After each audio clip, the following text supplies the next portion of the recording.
Pertumbuhan anak tidak hanya dilihat dari berat badan, tetapi juga tinggi. Pasalnya, tinggi badan anak termasuk faktor yang menandai stunting atau menjadi penanda apakah nutrisi anak sudah tercukupi atau belum. Lalu, apa itu stunting dan apa penyebabnya?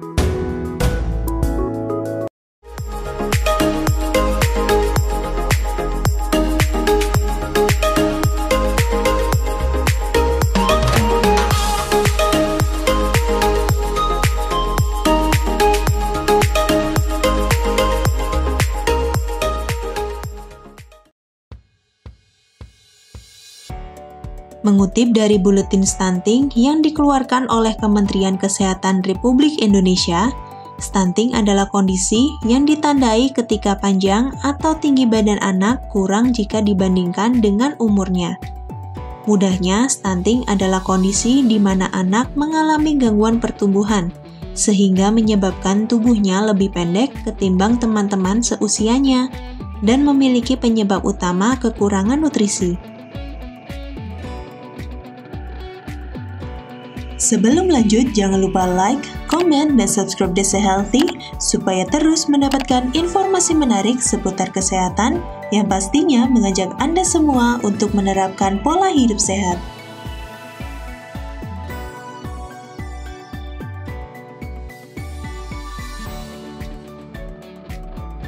Status gizi buruk pada ibu hamil dan bayi merupakan faktor utama yang menyebabkan anak balita mengalami stunting. Ada banyak sekali hal-hal yang dapat memicu terjadinya gizi buruk ini. Berikut adalah penyebab gizi buruk pada ibu hamil dan bayi yang masih sering ditemui. Pengetahuan ibu yang kurang memadai. Sejak di dalam kandungan, bayi sudah membutuhkan berbagai nutrisi untuk pertumbuhan dan perkembangannya. Untuk mencapai ini, ibu harus berada dalam keadaan sehat dan bergizi baik. Jika ibu tidak memiliki pengetahuan akan asupan nutrisi yang baik untuknya dan janin, hal ini akan sulit didapatkan. Begitu pula setelah lahir. 1000 hari pertama kehidupan, antara 0 sampai 2 tahun adalah waktu yang sangat krusial untuk pertumbuhan dan perkembangannya. Pada masa ini, bayi membutuhkan ASI eksklusif selama 6 bulan dan tambahan makanan pendamping ASI atau empasi yang berkualitas setelahnya. Oleh karena itu, ibu harus memiliki pengetahuan yang cukup mengenai gizi anak. Faktor lainnya yang juga dapat memicu stunting adalah jika anak terlahir dengan kondisi sindrom alkohol janin. Kondisi ini disebabkan oleh konsumsi alkohol berlebihan saat hamil yang kemungkinan diawali ketidaktahuan ibu akan larangan terhadap hal ini.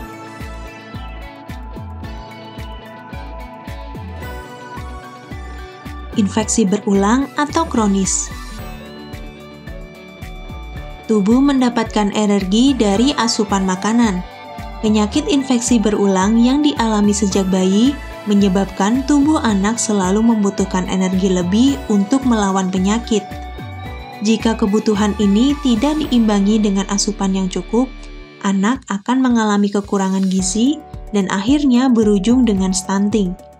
Terjadinya infeksi sangat erat kaitannya dengan pengetahuan ibu dalam cara menyiapkan makan untuk anak dan sanitasi di tempat tinggal.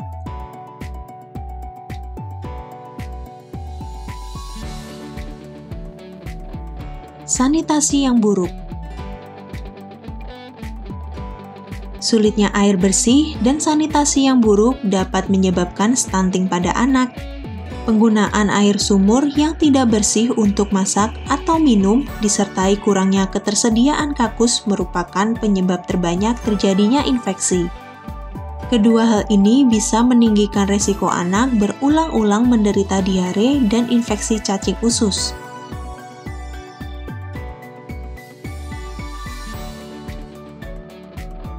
Apa saja gejala dan dampak stunting? Berikut adalah beberapa gejala stunting yang bisa diidentifikasi. Yang pertama, tubuh pendek di bawah rata-rata karena pertumbuhan melambat. Yang kedua, pertumbuhan gigi terlambat. Yang ketiga, buruknya kemampuan fokus dan mengingat pelajaran. Yang keempat, pubertas yang terlambat. Dan yang terakhir, anak menjadi lebih pendiam dan tidak banyak melakukan kontak mata dengan orang di sekitarnya. Biasanya pada anak usia 8-10 tahun. Stunting dapat memberikan dampak buruk pada anak, baik dalam bentuk jangka pendek maupun jangka panjang. Dampak jangka pendek stunting adalah terganggunya perkembangan otak, kecerdasan, gangguan pada pertumbuhan fisiknya, serta gangguan metabolisme. Sedangkan dampak jangka panjang stunting yang tidak segera ditangani adalah penurunan kemampuan kognitif otak, kekebalan tubuh melemah sehingga mudah sakit, dan memiliki resiko tinggi terkena penyakit metabolik, seperti kegemukan, penyakit jantung, dan penyakit pembuluh darah.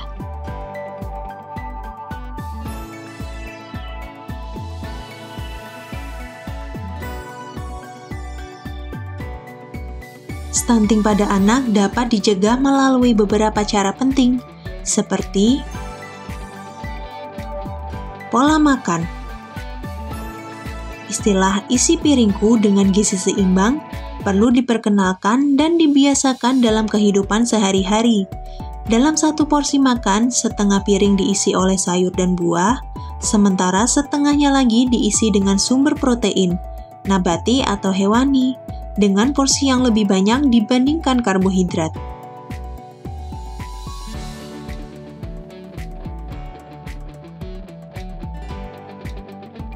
Pola asuh.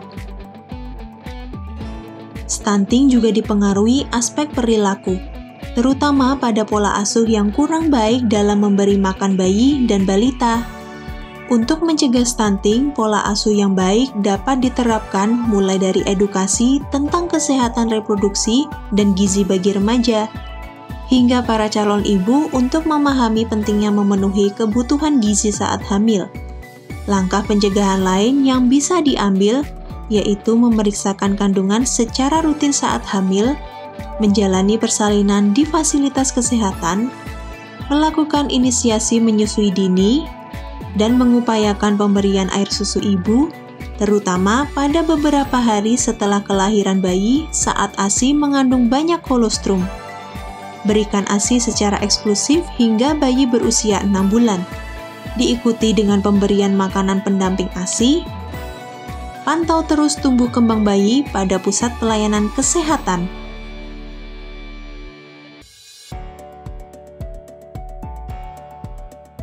Sanitasi dan akses air bersih. Rendahnya akses terhadap pelayanan kesehatan, akses sanitasi dan air bersih memiliki peran dalam pembentukan stunting. Selain itu, kebiasaan cuci tangan dengan sabun dan air mengalir perlu diterapkan untuk menjaga tubuh dari berbagai faktor penyebab stunting. Menghindari terjadinya stunting memang memerlukan ketekunan dan usaha yang menyeluruh dari semua pihak. Ingat, tanggung jawab ini bukan hanya milik para ibu loh, melainkan milik seluruh anggota keluarga. Apabila Anda masih ada kebingungan mengenai pencegahan stunting atau sumber gizi yang baik untuk ibu hamil dan anak, jangan ragu untuk berkonsultasi dengan dokter ya.